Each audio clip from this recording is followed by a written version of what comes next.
Bon, nous avons déjà beaucoup de monde dans la salle. Bienvenue, bienvenue à tous. Nous sommes ravis de vous accueillir dans la salle virtuelle de l'Institut du risque management pour cette nouvelle conférence organisée par la formation Data Science pour l'actuariat. Nous avons choisi aujourd'hui de vous parler d'un sujet d'actualité, donc avec Florence Picard, Chi Tran et Ohan Christian. Romuald Elie vous prie de l'excuser, il est souffrant aujourd'hui et ne pourra pas se joindre à nous. Je vais laisser chacun se présenter avec peut-être Chi qui va remettre sa caméra qui était là avec nous. Est-ce que d'abord vous nous entendez tous? Est-ce que tout va bien? Est-ce que vous êtes bien? Est-ce que c'est bien confortable de l'audio et de la vidéo?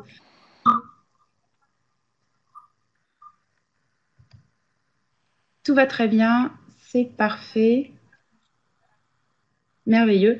Alors, Florence, si vous voulez bien vous présenter.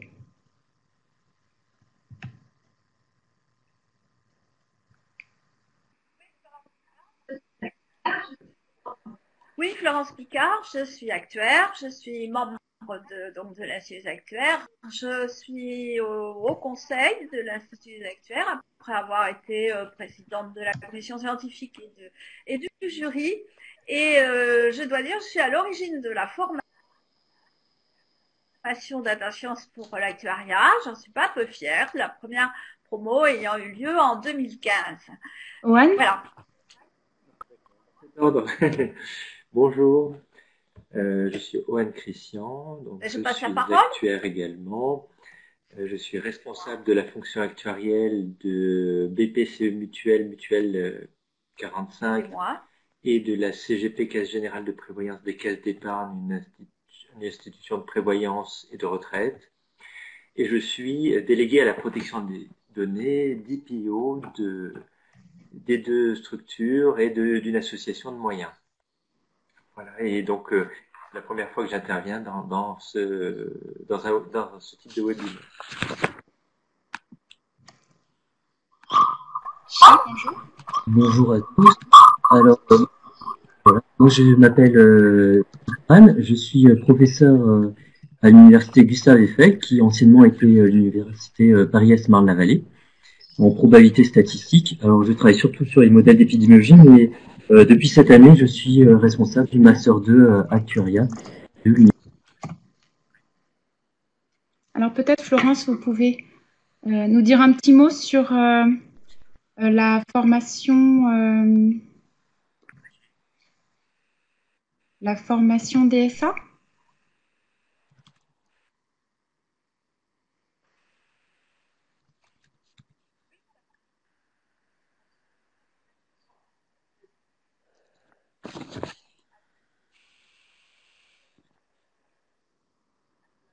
Oui, mais la formation DSA, c'est une formation qui vise à donner une culture générale assez approfondie de la data science à des actuaires dans le cadre donc des activités actuarielles qui sont plutôt dans le domaine de l'assurance ou de la finance. Donc, elle comprend des aspects techniques, mathématiques, les algorithmes, bien évidemment, et c'est la partie la data science importante, des aspects informatiques, des aspects sécurité, enfin, tout ce qui concerne l'environnement de la data science. Et bien évidemment, des aspects que nous allons aborder aujourd'hui, qui sont plutôt réglementaires, plutôt éthiques, et qui sont importantes pour les actuaires parce qu'elles concernent la confiance que les utilisateurs peuvent avoir dans le numérique et donc dans les capacités qu'a le numérique de se développer et d'être utile à la société. Et pour ça, c'est au plus près de la conception des dispositifs, dans l'écriture des algorithmes, dans la conception des dispositifs avec l'ensemble des métiers concernés dans les entreprises, c'est là que ça se joue. Et c'est pour ça que c'est très important de prendre bien conscience de ces aspects. Et les enjeux épidémiologiques et la protection des données personnelles est un sujet d'actualité avec l'épidémie. Alors bonjour, alors moi je vais faire une partie introductive où je vais vous expliquer un petit peu les modèles mathématiques pour l'épidémiologie et aussi pourquoi le contact tracing est quelque chose de très important. Et effectivement, comme l'a dit Florence, ce contact tracing pose beaucoup de questions que nous allons aborder au cours de ce cycle. Voilà. Donc, les modèles mathématiques pour l'épidémiologie, on en a beaucoup entendu parler ces derniers temps avec la crise sanitaire du Covid-19. Et ce qu'il faut savoir, c'est que les épidémies, on est dans une ère où on a de plus en plus de données, donc on est dans l'ère du big data, mais il est assez naturel d'essayer de traiter et de combattre les épidémies comme celle du Covid-19 avec les données. Et en particulier, ce qu'on attend des modèles mathématiques, c'est d'avoir une meilleure compréhension de la propagation de ces épidémies sur un point de vue sanitaire, de pouvoir faire des prédictions, éventuellement des optimisations. Donc là, je vous ai montré voilà la courbe du nombre de personnes infectées par l'épidémie du Covid-19 en France cette année-ci. Alors, je vais partir d'un modèle très simple dont vous avez tous sans doute entendu parler si vous avez regardé un petit peu les mathématiques qui ont circulé de façon très active ces derniers temps. Donc, c'est le modèle SIR. Donc, c'est vraiment le modèle de base qui a été introduit par Kermack et McKendrick et même auparavant par Bernoulli, donc il y a au XXe siècle, au début du XXe siècle. Et donc, les populations sont dans ce modèle très simple, séparées en 3 compartiments. Les susceptibles, donc ça, c'est les personnes saines, qui sont susceptibles d'être infectées, justement, les personnes infectieuses et les personnes rémises. Donc, celles qui sont, on peut penser, détectées. Donc, qu'elles soient, quel que soit leur statut, c'est-à-dire qu'elles soient guéries, mortes, etc. En tout cas, ce sont des personnes dont on suppose, les personnes rémises, qu'elles ne transmettent plus la maladie. Donc le modèle très simple, c'est de dire que les personnes infectées, elles vont contaminer les personnes susceptibles, chacune avec un taux lambda. Et la personne susceptible choisie, elle est choisie uniformément dans la population, qu'on suppose de taille n. Et donc du coup, si je regarde un couple avec une personne susceptible et une personne infectieuse, le taux d'infection, le long de cette personne susceptible par la personne infectieuse, ce sera lambda sur n. Et donc, quand on regarde au niveau de la population globale, en fait, on va trouver, en utilisant des calculs balistes très simples, on va trouver un niveau d'infection globale au niveau de la population qui va être lambda sur n, donc le taux d'infection pour chaque paire, fois STIT, qui est en fait le nombre de paires avec un susceptible et un infectieux dans la population. Alors, j'insiste un petit peu parce que ces équations-là et ces taux-là, on les a beaucoup vus circuler dans la littérature très récente des derniers mois, mais c'était très peu commenté et on voit que d'emblée, quand on regarde ces équations, dans les modèles qui ont été extrêmement utilisés au cours des derniers mois, il y a des hypothèses très simplificatrices. Le fait que n'importe quelle personne infectieuse puisse infecter n'importe quelle personne susceptible choisie au hasard. Voilà. Et ensuite, on suppose que la guérison se fait au taux gamma. Donc, au niveau de la population globale, le taux de guérison sera gamma fois IT, la taille du nombre de personnes infectieuses.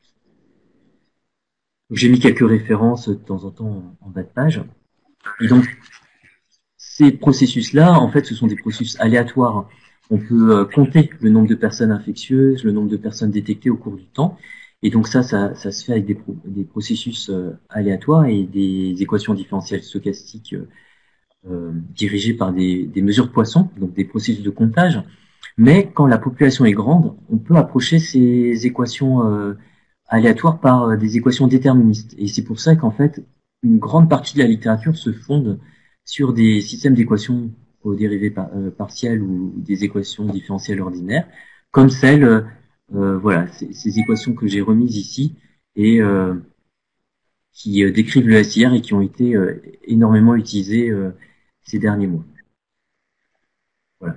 Donc, d'un point de vue mathématique, toutes les fluctuations du modèle aléatoire autour du modèle déterministe peuvent être complètement contrôlées avec des théorèmes centraux limites fonctionnelles, ce genre de choses. Et d'un point de vue d'un point de vue cette approximation des modèles déterministes par des modèles aléatoires par les modèles déterministes a aussi énormément de répercussions d'un point de vue statistique, par exemple sur l'estimation, sur l'explication des dynamiques, etc. Donc les modèles déterministes, ils sont très utiles, en particulier quand on veut essayer de prédire les pics de l'épidémie, la durée avant le pic, les phénomènes de seuil. Mais par contre, les données et les modèles aléatoires, eux, sont extrêmement utiles, à la fois parce que l'épidémie présente une certaine variabilité. On peut voir sur le transparent précédent qu'il y avait pas mal de phénomènes aléatoires qui rentrent en jeu, et aussi pour des histoires statistiques. En fait, les modèles aléatoires font beaucoup mieux le pont entre les modèles qui expliquent la dynamique et l'évolution et les données. Et en particulier, si on veut essayer de mettre en place des effets pour connaître le coût ou l'efficacité de certaines mesures publiques, pour essayer de construire des tables de mortalité, pour essayer de faire de l'optimisation avec soit des stratégies de contrôle, soit l'optimisation par rapport à des fins actuarielles, souvent on va avoir recours à des modèles aléatoires. Voilà. Alors les modèles aléatoires en particulier, par exemple, ils permettent aussi de comprendre des quantités comme certaines qu'on a beaucoup discutées ces derniers mois, qui sont par exemple le R0, le nombre de reproductions, qui est en fait le nombre de cas secondaires qu'un infectieux typique va contaminer au début de l'épidémie, ou pendant l'épidémie. Enfin, R0, c'est au début de l'épidémie. Donc, je voulais insister aussi sur le fait que ces quantités-là, on a vu par exemple cette expression R0 égale lambda sur gamma, donc le taux d'infection divisé par le taux de rémission, qui a été très diffusée, mais cette expression mathématique-là est fortement modèle dépendante. C'est-à-dire qu'en fait, si vous voulez changer de modèle, l'expression de votre R0, qui est quand même une quantité intrinsèque, puisque ça correspond au nombre de personnes qui infectent un infectieux typique, l'expression change en fonction du modèle. Donc, si en particulier on veut prendre en compte différents phénomènes et différentes politiques de santé publique, souvent ça va aussi changer le calcul du R0, en tout cas l'expression du R0. Et ça, je trouve, c'est quelque chose qu'on n'a pas assez insisté. Et en fait, on peut aussi voir que l'estimation du R0, donc on a vu qu'elle était très problématique pour des fins de santé publique, puisque justement, on s'est beaucoup attaché à dire qu'il fallait que R0 soit plus petit que 1 pour que l'épidémie soit contrôlée. Son estimation est très problématique aussi, parce que les taux lambda et gamma peuvent être plus ou moins difficiles à estimer, et il peut y avoir différentes méthodes, dont certaines sont plus robustes pour estimer ce paramètre. Par exemple, ceci est discuté dans l'article de Trapman et co-auteur du Journal of the Royal Society Interfaith. Donc, par exemple, donc là, je vous ai parlé de modèles très simples, mais par exemple, si on s'intéresse à l'épidémie du Covid-19, donc ça, c'est un travail qu'on avait fait avec Romuald Adeli, Arthur Charpentier et Mathieu Laurière. On voit, par exemple, pour modéliser le lockdown et ses conséquences, on va avoir besoin de certains compartiments. Pour modéliser les détections, on va avoir besoin d'autres phénomènes. Donc, on va être amené à diviser la population en beaucoup plus de compartiments que juste 3 avec S, I et R. Aussi, donc, dans ce cas-là, on voit que un problème essentiel pour pouvoir, par exemple, voir quel est l'impact économique du lockdown ou l'impact des détections sur un point de vue sanitaire.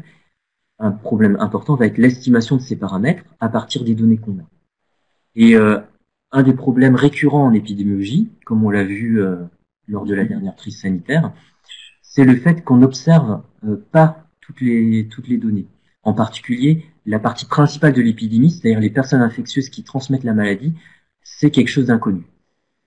La courbe que j'ai montrée au début du nombre de personnes infectées en France, elle se base sur les données hospitalières, c'est-à-dire qu'en fait, c'est une observation partielle qui est obtenue en détectant certaines personnes. Donc en fait, on pourrait penser qu'on n'observe que la partie bleue ici de l'épidémie, et toutes les parties jaunes ici sont des quantités qui sont inobservées. Les personnes infectieuses non dépistées, c'est encore une grande question de savoir voilà quel est le taux d'exposition qu'il y a eu dans la population pour savoir quels sont les risques qui sont vraiment en cours.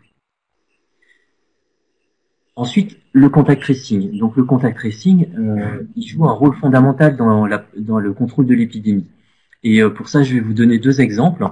Donc le contact tracing, par exemple, on sait qu'il a été fortement organisé en Corée du Sud dès le début de l'épidémie. Et en fait, si on regarde sur une échelle log l'évolution des épidémies dans différents pays, on voit assez nettement que voilà, la plupart des épidémies dans chaque pays ont eu des croissances exponentielles en début d'épidémie, avant bien sûr que ça change une fois que le pic est atteint, alors qu'en Corée du Sud, par exemple, on n'a jamais eu cette croissance exponentielle quand on regarde les données. Donc ceci, bien sûr, peut être lié à différents facteurs, mais il est assez clair que le contact tracing joue un rôle fondamental là-dedans, et il peut être important aussi d'estimer l'efficacité du contact tracing. En tout cas, d'un point de vue modèle, la dynamique des modèles avec contact tracing est clairement différente de celle sans contact tracing.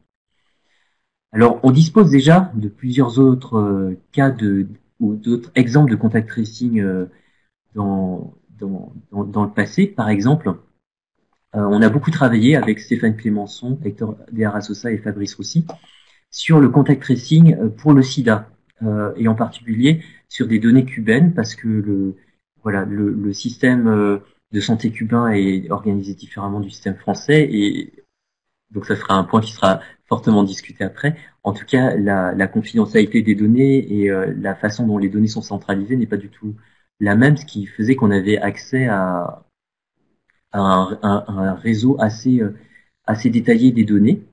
Et ce qu'on peut voir, c'est que l'épidémie cubaine du sida a commencé en 1986, et à un moment, il y a l'impact de la chute de l'URSS, et le contact tracing que Cuba avait mis en place pour contrôler l'épidémie, en a pâti parce que voilà, il y a une crise économique qui s'est produite.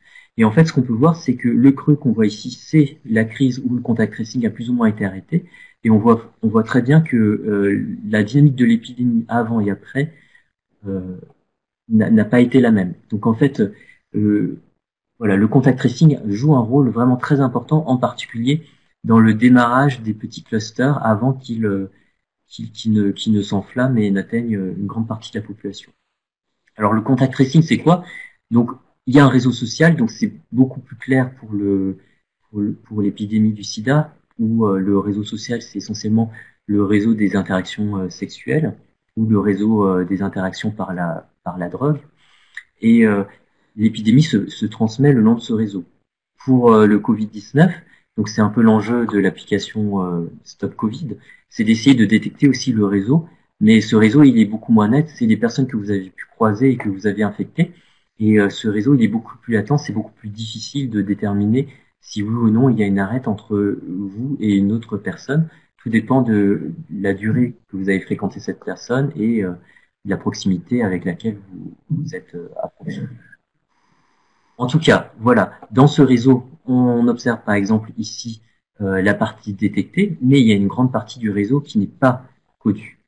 Donc qu'est-ce qu'on fait quand on a des données non observées? Et je vais conclure dans quelques minutes. Si on observait tout, on voudrait par exemple faire du maximum de vraisemblance pour essayer de déterminer les paramètres fondamentaux de l'épidémie qui vont nous permettre d'établir des tables de mortalité, de prévoir les tailles des personnes qui vont être malades et qui va éventuellement falloir couvrir, etc.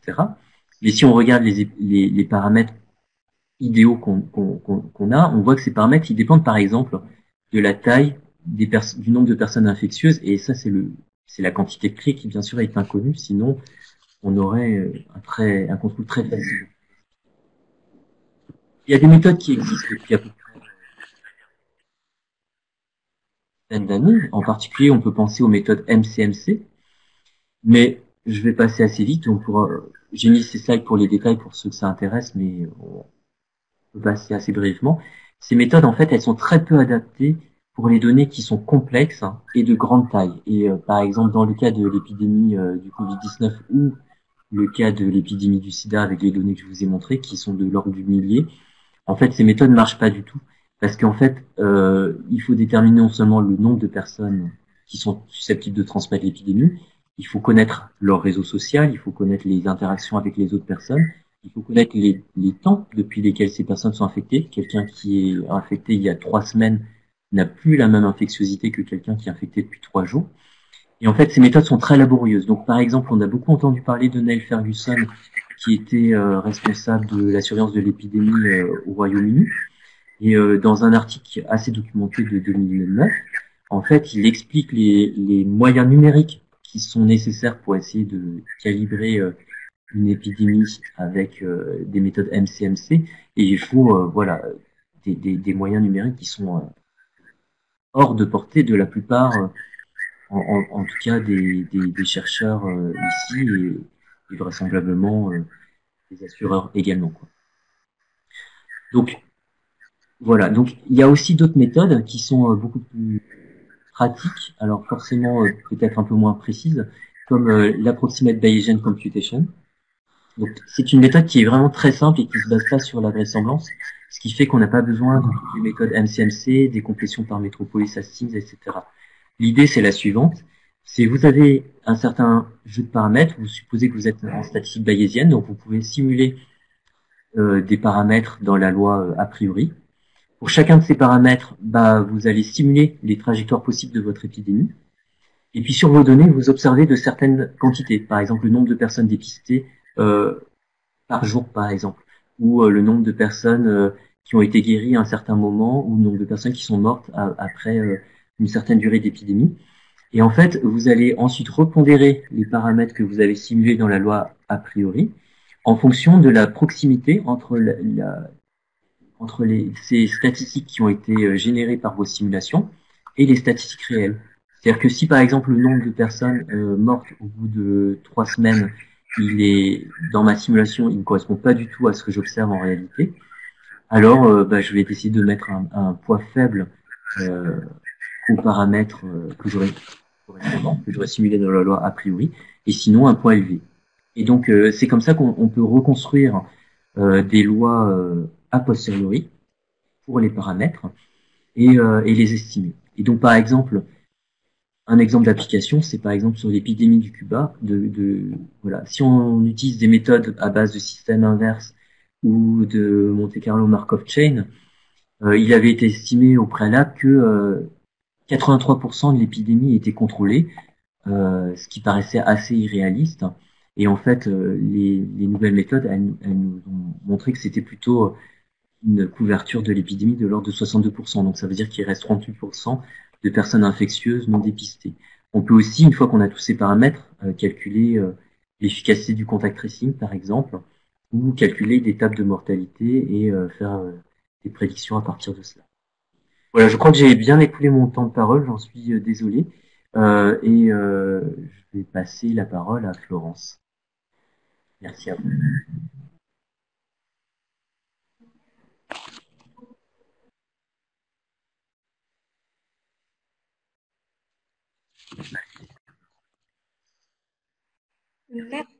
Merci beaucoup, Chi. Merci. Donc, concernant donc sur le plan pratique, voyons un peu comment les choses se sont passées en matière se passent sur l'exemple du Covid-19. Donc la stratégie de lutte contre le virus nécessite, comme l'a dit Chi, de contrôler sa diffusion pour maintenir le fameux R0 en dessous au voisinage de 1. Et pour ça, il faut détecter les démarrages des foyers de contamination et isoler ces clusters pour éviter le développement exponentiel, comme le disait Chi, de l'épidémie. Donc le contact tracing, ça consiste à, d'une part, repérer les contacts qu'ont eu les personnes que l'on vient de diagnostiquer Covid. On sait donc qu'il y a un décalage entre la contamination et les premiers symptômes, ce qui est la perversion de ce virus Covid qui le rend tout particulièrement explosif. Et donc il faut déjà qu'on prend 1 ou 2 jours dans la vue, même 2,3 jours si ma mémoire est bonne, du fait qu'il est silencieux, contaminant silencieux, il ne faut pas ensuite perdre du temps quand on a diagnostiqué quelqu'un pour prévenir les contacts. Donc, le deuxième temps, ça consiste donc effectivement à prévenir ces contacts pour les isoler, c'est-à-dire les mettre en quatorzaine, de façon à ce que s'ils sont contaminés silencieux, ben, ils n'en contaminent pas d'autres, ils ne contaminent pas d'autres personnes. Ça permet un confinement ultra ciblé qui évite de geler l'économie, comme on l'a fait avec les confinements généralisés qui ont été pratiqués par la plupart des pays dans le monde, à commencer par la Chine, qui a été la première, et puis après, il y a eu tous les autres continents, avec les conséquences économiques, sociales, psychologiques, des souffrances, etc., qu'on a constaté un peu, et puis qu'on va constater avec, on commence à voir les plans de licenciement, etc. Donc, c'est pas rien de faire un confinement généralisé.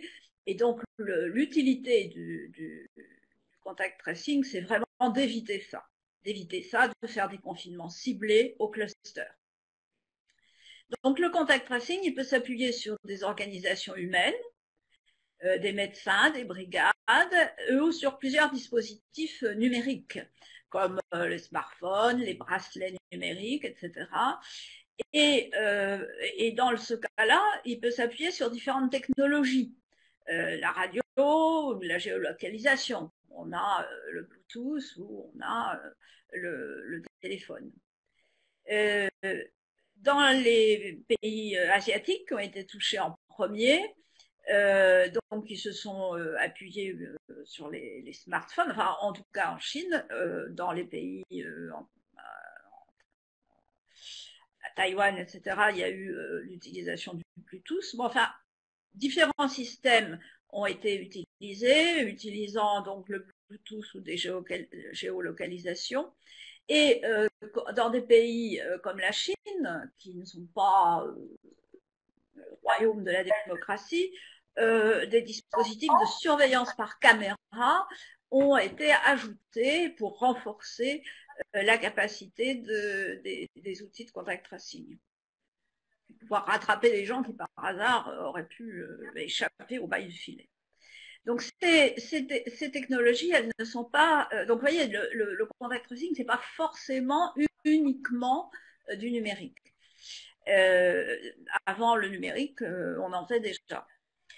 Ces technologies, elles ne sont pas sans défaut technique, notamment Bluetooth, qui est particulièrement imprécis, qui est difficile à régler, qui va vous détecter des gens à 10 mètres quand on veut que ça soit à 1 mètre, et puis qui ne va pas en détecter qui sont à 1 mètre.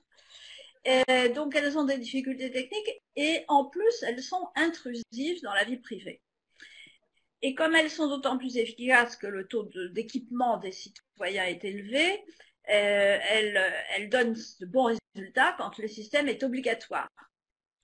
Mais en Europe, ce n'est pas possible. Dans les pays démocratiques, d'une manière générale, ce n'est pas possible. Et de toute façon, en Europe, ça ne serait pas accepté par les populations et ce n'est pas possible de par la réglementation qui ne le permet pas. C'est notamment le RGPD, GDPR pour ceux qui parlent en anglais, qui est en vigueur depuis mai 2018 et qui fait suite en France à la loi informatique et liberté qui date de 1978. Donc, ce n'est pas très nouveau.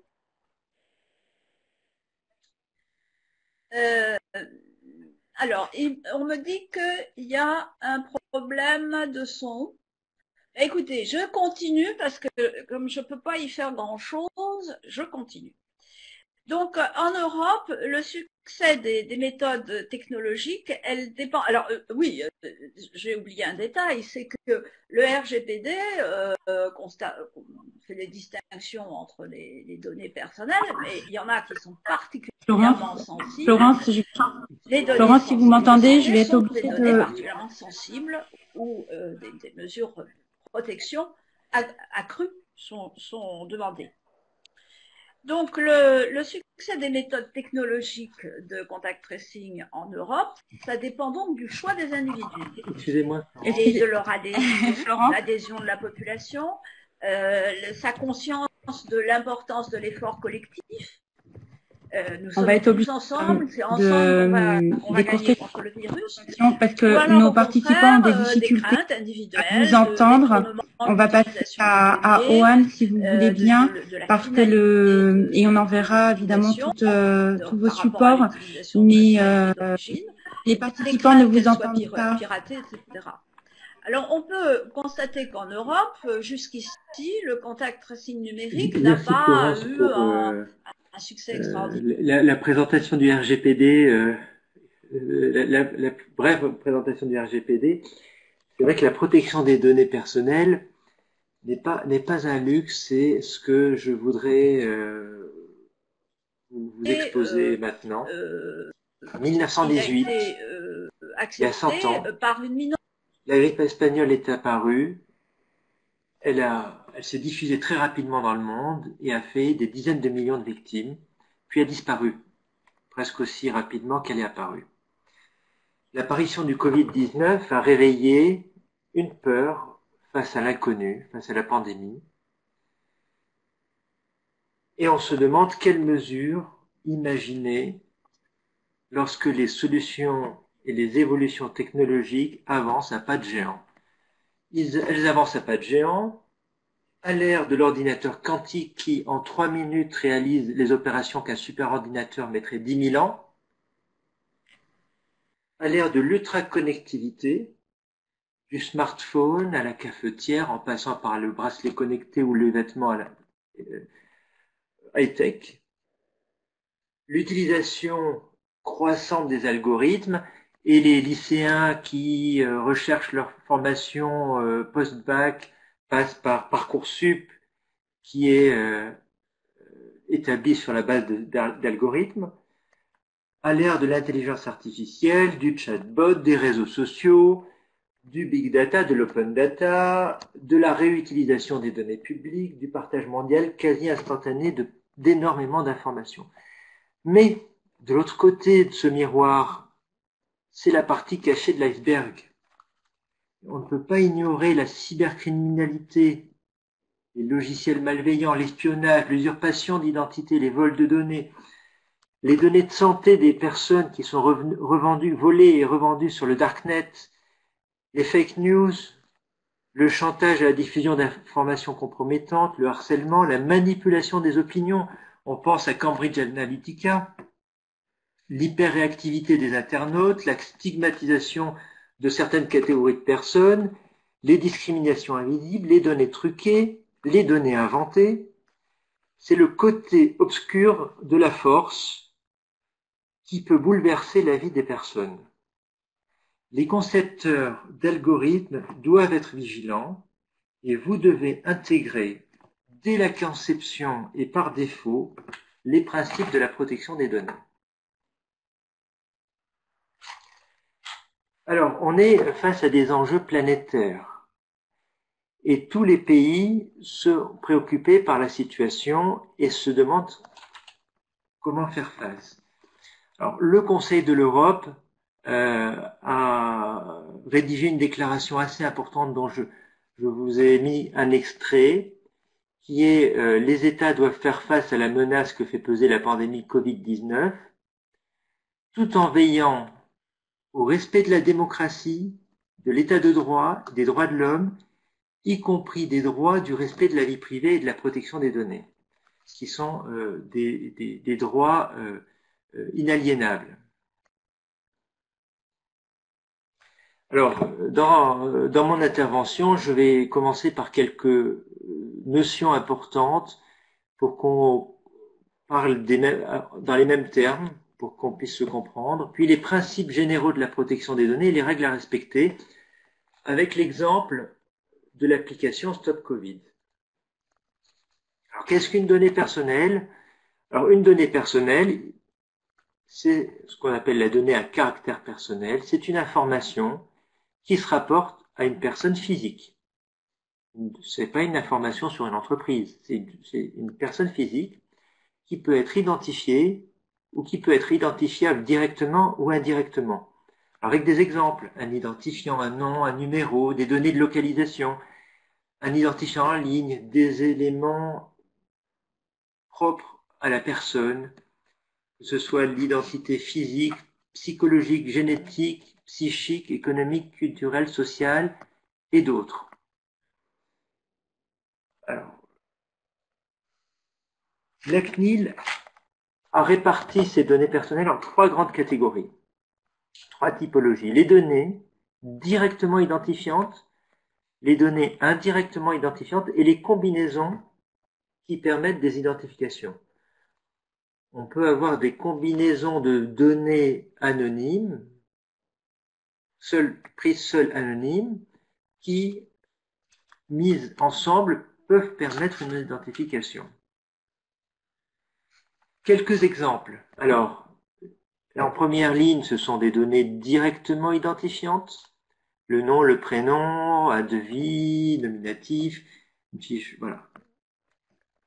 J'ai aussi pris des exemples avec une identification indirecte, comme le numéro de sécurité sociale, le numéro de téléphone, des données biométriques, voilà, l'adresse IP dynamique, et puis des données qui seules sont anonymes, un âge ou un lieu de naissance, mais qui regroupées peuvent permettre d'identifier. Si on parle de la personne qui travaille chez tel employeur et qui est membre de tel club sportif et qui a 57 ans, on peut peut-être n'avoir qu'une seule personne qui correspond à un certain nombre de données.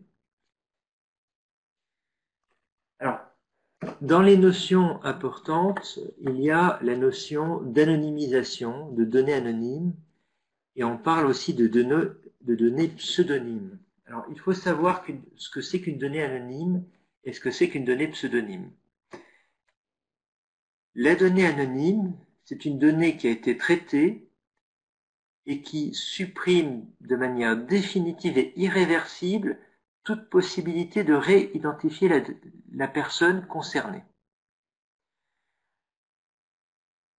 Comme il n'y a pas d'identification possible des personnes, les données sont non personnelles et il n'y a pas lieu d'appliquer les règles de la réglementation sur la protection des données. Donc l'enjeu d'anonymiser des données, c'est de pouvoir s'extraire de la réglementation sur la protection des données. Mais on a souvent, par abus de langage, on parle souvent de données anonymes, alors qu'en réalité, elles sont pseudonymisées. Que signifient les données pseudonymisées? Elles signifient qu'on a supprimé l'identification, mais que cette suppression est réversible. C'est-à-dire qu'on peut réidentifier en ayant recours à des informations complémentaires qui sont conservées séparément et qui sont sécurisées. C'est pour cela que les données pseudonymes sont des données personnelles et que le RGPD s'applique. Alors, comment savoir si une anonymisation est efficace?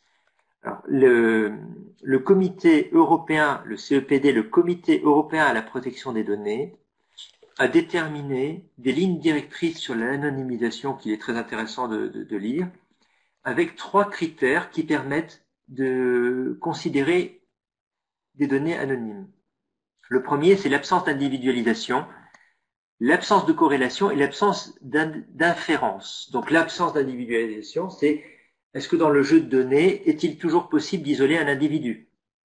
C'est répondre à cette question. L'absence de corrélation, est-il toujours possible de relier entre eux les enregistrements relatifs à un individu?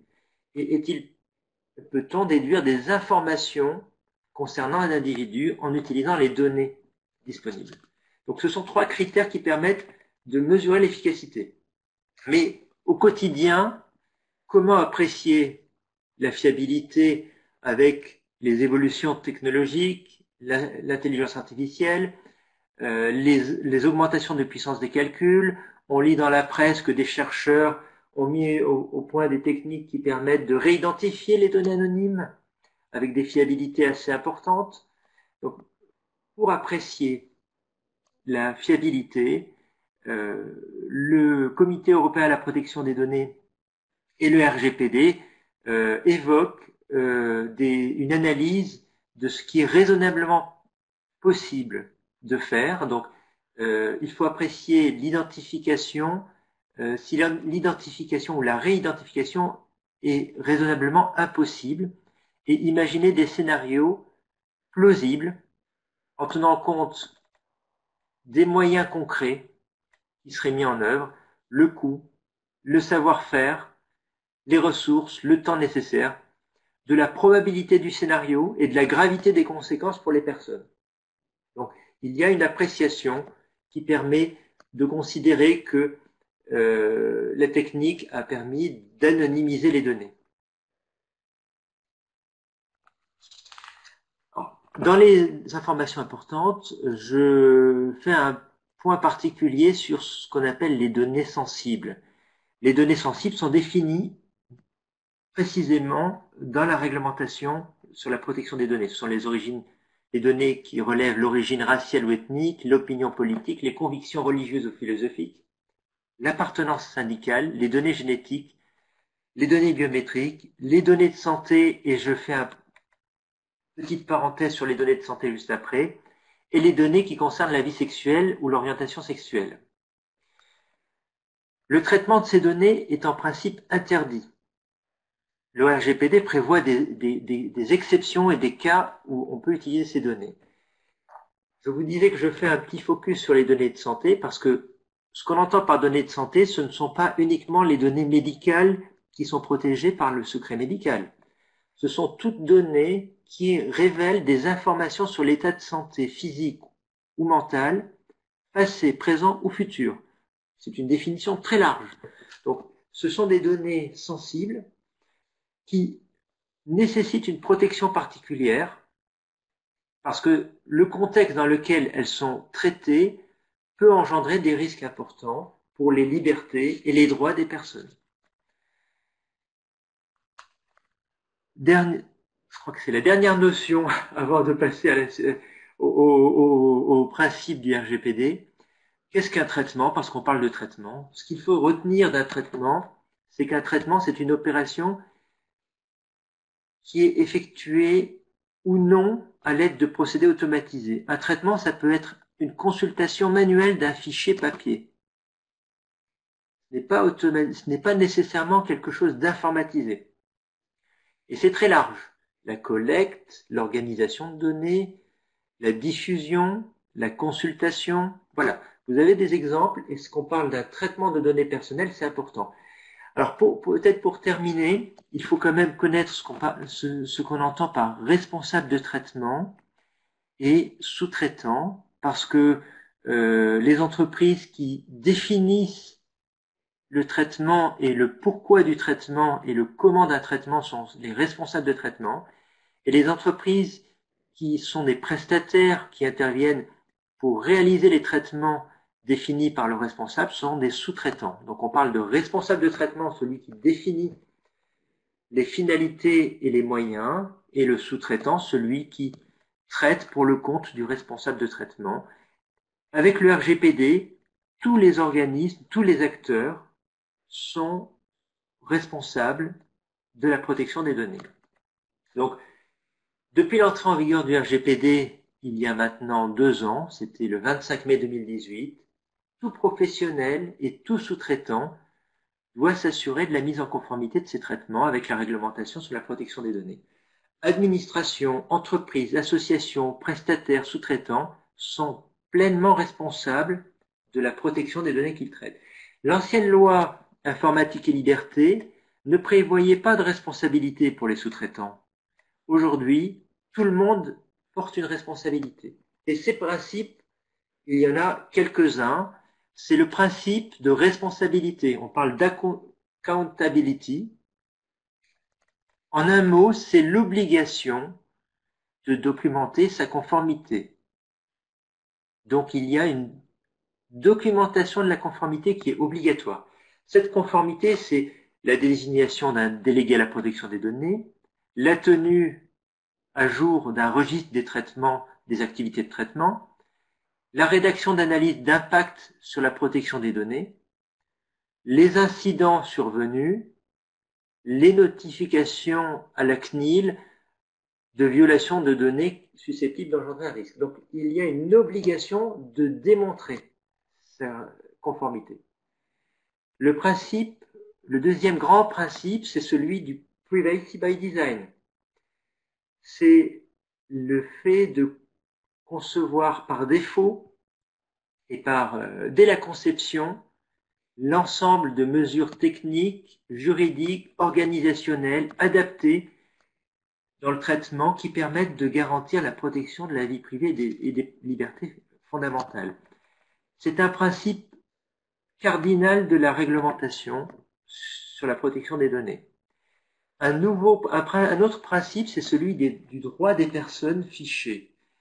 L'idée est que les personnes puissent garder la maîtrise de leurs données personnelles. Et le responsable du traitement doit leur expliquer comment exercer leurs droits. Le droit d'accès, le droit de rectification, le droit de limitation. Il y a un certain nombre de droits prévus. Les principes généraux sont aussi ceux de la licéité, la loyauté et la transparence. Le traitement doit se baser sur un fondement légal. Il y en a un nombre limité possible. Il y en a 6. Ils sont tous énumérés dans la réglementation et permettent de réaliser l'intégralité des traitements.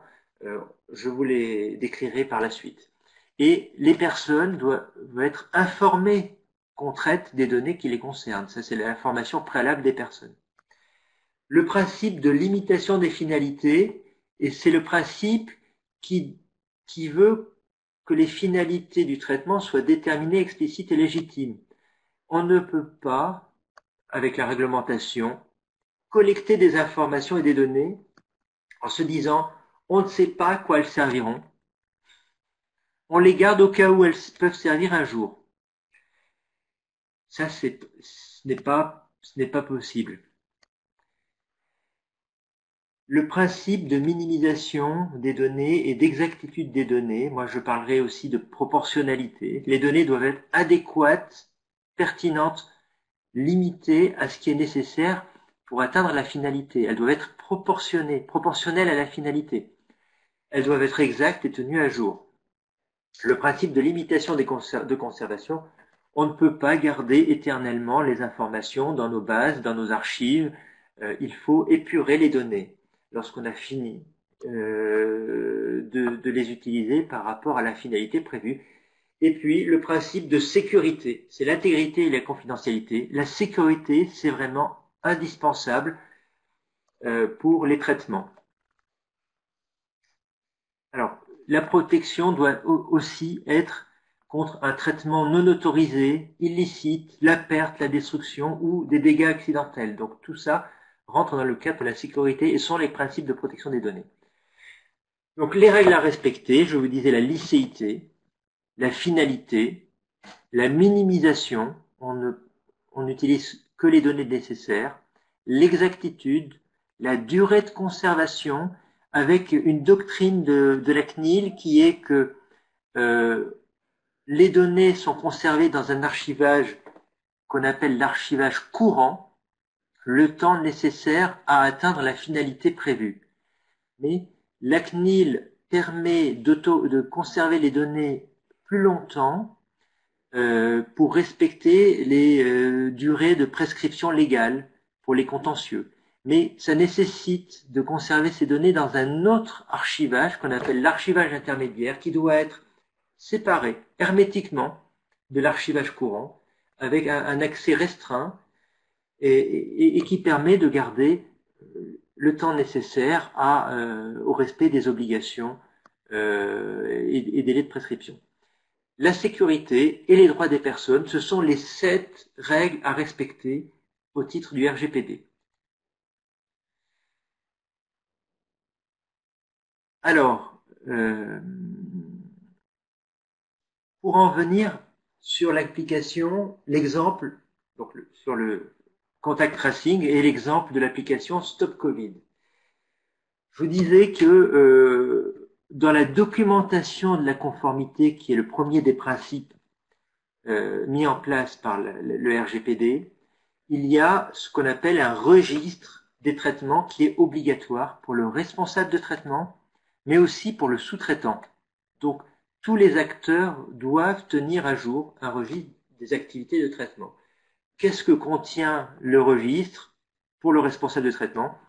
C'est l'identité et les coordonnées du responsable de traitement. Dans le cas de Stop Covid, c'est le ministre de la Santé qui a été désigné responsable de traitement, et du DPO, les finalités du traitement, les catégories de personnes concernées et de données traitées, les catégories de destinataires des données, que ce soit des destinataires en interne ou des destinataires en externe. C'est l'indication si ces données vont être ou non transférées en dehors d'un État membre de l'Union européenne ou vers une organisation internationale. Si c'est le cas, il y a des mesures particulières à mettre en œuvre. Et dans la mesure du possible, d'indiquer les durées de conservation des données et les mesures de sécurité. Ça, c'est le responsable de traitement doit avoir pour chaque activité de traitement une fiche qui décrit ces éléments. Ça fait partie de la documentation de la conformité et c'est une obligation. Et le sous-traitant doit avoir une fiche plus simple qui intègre les parties prenantes, les catégories de traitement qui lui sont confiées par responsable de traitement et l'indication si ces données vont être transférées en dehors de l'Union européenne et les mesures de sécurité. Donc c'est quand même un document, un outil indispensable sur la conformité. Dans le cas du Stop Covid, on peut faire un petit focus puisque les catégories de données concernées sont les utilisateurs de l'application et des personnes vulnérables. Alors, qu'est-ce que la CNIL appelle personnes vulnérables? Ben, ce sont les enfants mineurs, les personnes âgées, les personnes malades, même quelquefois les salariés, lorsque le responsable de traitement et l'employeur peuvent être considérés comme personnes vulnérables au regard de la CNIL. Et les catégories de données traitées par l'application, pour tous les utilisateurs, nous avons une clé, un identifiant unique de l'application téléchargée qui permet d'identifier que l'application n'a pas été est conforme, et des identifiants des utilisateurs qui sont temporaires, successifs et pseudonymisés qui changent régulièrement, qui permettent de sécuriser davantage la protection de l'identité de l'utilisateur lorsque des personnes sont en présence régulièrement, elles ne voient pas les mêmes identifiants apparaître. L'historique des pseudonymes et des données de santé, puisque tout à l'heure je vous indiquais que les données de santé ont une définition extrêmement large dans la réglementation. Donc là, le statut de contact à risque de contamination est une donnée de santé. Et pour les utilisateurs qui sont notés positifs Covid-19, on a les données de santé saisies par l'utilisateur, un code personnel donné par le laboratoire médical qui permet de valider la saisie de la situation de l'utilisateur, et l'historique incluant les dates et les heures de contact. Alors je vois que l'heure va très vite, je vais aller un peu plus vite pour l'exemple. Et les mesures d'atténuation des risques qui sont décrites dans un certain nombre d'avis de la CNIL et dans un certain nombre de publications. On a des clés de chiffrement sur le logiciel Stop Covid. Nous avons un certain nombre de modules de sécurité, des algorithmes qui ont été modifiés à la demande de l'ANSSI parce que les premiers algorithmes proposés ne respectaient pas un certain nombre de recommandations de l'ANSSI. L'hébergement des données est chez un hébergeur certifié hébergeur de santé avec un certain nombre de sécurités assez poussées. La pseudonymisation aléatoire avec des identifiants temporaires. Les données sont minimisées et des mesures de journalisation sont mises en œuvre au niveau du serveur. Donc ça, c'est un exemple de ce que peut comporter, pour certaines parties, le registre des traitements. Alors, je vous disais, parmi les obligations d'un traitement, il faut choisir une base légale. Alors, la base légale qui a été choisie par le ministre, c'est la mission d'intérêt public. Il faut savoir que 6 bases légales existent. Souvent, on entend dire que le RGPD, c'est le consentement. Ce n'est pas le consentement. Le consentement n'est qu'une des 6 bases légales possibles qui permet de mettre en œuvre un traitement. Ça peut être le consentement, ça peut être une obligation légale, ça peut être un contrat entre la personne et le responsable de traitement, ça peut être une mission d'intérêt public, ça peut être la sauvegarde des intérêts vitaux des personnes, et ça peut être l'intérêt légitime du responsable de traitement, sous réserve que cet intérêt légitime ne mette pas à mal les droits et libertés fondamentales des personnes. Donc le consentement, je dirais que c'est l'utilisation lorsqu'on ne peut pas utiliser une des autres bases légales, on demande le consentement. Voilà, c'est quand même pas le choix par défaut, c'est vraiment le choix lorsqu'on ne peut pas faire autrement. Alors, je vais vous parler d'études d'impact. C'est important de faire rapidement, l'étude d'impact est obligatoire lorsque le risque pour les personnes est élevé, lorsque le traitement peut susciter un risque élevé. Pour savoir si un traitement nécessite de faire cette étude d'impact, on a des critères qui ont été établis. Et si le traitement présente au moins 2 parmi 9 critères, alors l'étude d'impact est obligatoire. Dans le cas du Stop Covid, on a plusieurs critères, on en a 7 présents. Ce sont des données traitées à grande échelle, avec des données sensibles qui concernent des personnes vulnérables. On peut avoir des croisements et des combinaisons de données. On a des évaluations donc de profilage donc de personnes. Et on a une surveillance systématique des utilisateurs. Tout ça impose à ce que, avant de mettre en œuvre le traitement, une analyse d'impact sur la protection des données ait été réalisée. Elle l'a été menée. Et qu'est-ce qu'elle contient? Le décryptement du traitement, le cycle de vie des données et les mesures de sécurité qui existent, l'évaluation des principes de protection des données et des scénarios qui portent sur les risques pour les personnes. On est sur les risques sur les personnes, avec quelles sont les sources de risques, quels sont l'ensemble des menaces qui peuvent rendre ces risques possibles, quels sont les impacts, quelle est la vraisemblance de ces scénarios et la gravité des scénarios. Ce qui permet au final d'apprécier je dirais la sécurité du traitement. Pour terminer, je vais juste énumérer, parce que j'ai dépassé mon temps, je vais énumérer un certain nombre d'enjeux importants et de débats qui se sont déroulés dans le cadre du Stop Covid et en relation avec la protection des données. Il y avait une question qui est liée à la confiance des utilisateurs. Est-ce qu'on impose le choix ou est-ce que ce choix a été volontaire? Il y a un sujet qui a donné lieu à mettre en place une application que seule la France qui a isolé un peu la France des autres pays. C'est la question du serveur centralisé ou décentralisé dans les smartphones, le serveur qui archive l'ensemble des données. Il y a eu des sujets sur les bénéfices du traçage numérique, avec des incertitudes sur les évaluations des bénéfices. Il y a eu aussi un certain nombre d'inquiétudes sur les technologies utilisées et le choix d'utiliser une technologie moins intrusive que la géolocalisation. Alors il y avait un choix, c'est vrai que le choix se portait avec celui d'une technologie intrusive et efficace est celui d'une technologie moins intrusive, mais moins efficace. Il y a aussi les questions de réidentification avec des géolocalisations indirectes qui ont été envisagées.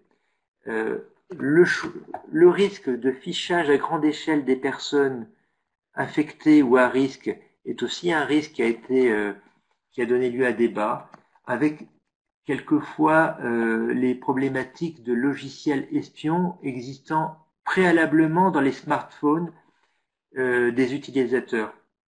Et puis le risque de détournement de finalité. Pour terminer cette présentation, je voudrais reprendre une citation de Nelson Mandela qui disait que nous pouvons changer le monde et en faire un monde meilleur. Il est entre vos mains d'en faire la différence, vous, data scientists de l'actuariat. Bon, j'en ai terminé avec ma présentation et je m'excuse d'avoir débordé. Merci, Johan. On a une question de l'un de nos participants. Quel sera l'impact de Stop Covid pour les assureurs?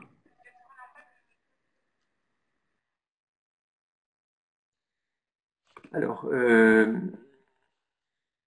dirais que la finalité de Stop Covid, c'est d'informer les personnes. C'est d'informer les personnes qu'elles sont potentiellement à risque et leur donner je dirais de l'information sur les mesures à prendre, les mesures de protection ou si elles sont potentiellement à risque, les orienter. Ces informations restent disponibles uniquement par les personnes. Le seul impact pour les assureurs, c'est si Stop Covid est utilisé de manière suffisamment importante et permet aux uns et aux autres de connaître suffisamment à l'avance qu'ils sont potentiellement à risque, ça peut réduire le risque. Alors, lorsqu'on parle des assureurs, on a tellement de garanties. Ici, c'est sur le risque santé. On peut prendre des mesures plus vite en amont. C'est quand même la finalité de l'applicatif. L'application, elle vise à sensibiliser les personnes sur les risques et à leur prendre conscience qu'elles ont pu être à un moment en contact avec des personnes positives. Ou bien alors les rassurer en disant voilà, elles se promènent. Alors, il faut se méfier du sentiment de sécurité que peut engendrer aussi l'application. L'application ne protège pas contre la maladie. Et elle n'évite pas d'attraper la maladie, même si aucune alerte n'apparaît pour l'utilisateur. Donc, c'est difficile de savoir quel sera l'impact de cette application, d'autant qu'aujourd'hui, elle est très peu utilisée. Merci, Johan. Nous sommes passés donc aux questions-réponses, comme vous avez pu le remarquer. Nous avons déjà dépassé le temps, mais les présentations étaient passionnantes. Si vous avez des questions supplémentaires, on peut les prendre rapidement ici. Nous avons Benoît qui se demande justement quel est le taux d'utilisation de Stop Covid. Donc je vous laisse y répondre. J'ai lu dans la presse que le taux était de 2%. En fait, il me semble que c'est un peu au-dessus, mais je n'ai pas eu de statistiques. C'était il y a une dizaine de jours. Je n'ai pas eu de statistiques récentes. Il ne faut pas comparer non plus le nombre d'utilisations à la population générale, parce que on a toute une catégorie de la population. Les jeunes, les enfants n'ont pas de smartphone. Les anciens, les seniors, tous n'utilisent pas de smartphone ou ne téléchargent pas l'application. En fait, il faut la rapporter à ceux qui sont capables d'utiliser. Donc, le 2% qui a été diffusé il faut le relativiser. Mais c'est vrai que l'utilisation reste quand même très faible. Il y a un sujet de confiance, probablement un sujet de confiance dans l'application. Et puis, il y a aussi un sujet de fiabilité, puisque une des problématiques de cette application, tout à l'heure je vous disais, c'était le choix d'une technologie peu intrusive, donc plus protectrice, justement pour créer de la confiance, de la protection des données, mais le Bluetooth a démontré, ou en tout cas a donné lieu à beaucoup de commentaires sur la fiabilité de cette technologie. Merci Johan. Quels sont les critères pour être hébergeur de données de santé? Ce sera peut-être la dernière question et on répondra à l'ensemble des questions à l'issue de la formation lorsque nous vous transmettrons à la fois les supports et le lien qui vous dirigera vers le replay.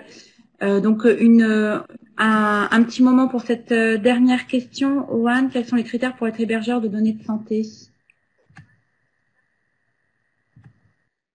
Je suis désolé, je ne connais pas. Je sais que les critères sont très rigoureux, mais je ne pourrais pas vous les donner. Il y a un certain nombre de règles et à respecter régulièrement, mais je ne pourrais pas vous les donner. Je sais que c'est assez exigeant. Je rechercherai l'information. Et je pourrais vous la communiquer, mais je ne peux pas vous la communiquer comme ça. Merci beaucoup. Merci à tous. Je vais me faire le porte-voix de Florence qui a eu des difficultés là avec le micro. Florence donc qui est à l'origine de la formation DSA. Aujourd'hui, on a souhaité vous présenter des cas concrets justement pour promouvoir les bénéfices de cette formation, vous montrer explicitement les deux dimensions essentielles qui sont portées au cours dans le cadre par les intervenants dans le programme, pardon. Donc dans la loyauté des algorithmes, comme nous avons vu, donc la nécessité de la transparence, de l'interprétabilité. Et également avec cette dernière présentation, donc l'utilisation des données dans le respect du RGPD, bien évidemment. Donc toutes ces notions sont explorées et dans le cadre du programme DSA pour Actuaire, je vous informe que les inscriptions sont ouvertes pour participer à la promotion 2021, donc prochaine promotion en janvier 2021. Vous pouvez d'ores et déjà vous rendre sur le site internet de l'Institut du Risque Management pour consulter le programme et les conditions d'inscription pour suivre ce parcours. Si vous avez d'autres questions, nous sommes à votre disposition, bien sûr. Nous vous enverrons des éléments de contact et d'informations complémentaires. Je laisse donc nos intervenants vous saluer. Je les remercie et je remercie Florence pour sa participation et d'avoir préparé cette conférence. Nous répondrons à l'ensemble des questions par email. Également, je voudrais ajouter que nous avons à votre disposition un questionnaire d'évaluation ici en bas de votre écran. Nous sommes très curieux de savoir si cette conférence a répondu à vos attentes. Merci à tous et je vous dis à très bientôt. Au revoir, on ne vous entend plus. Au revoir, merci.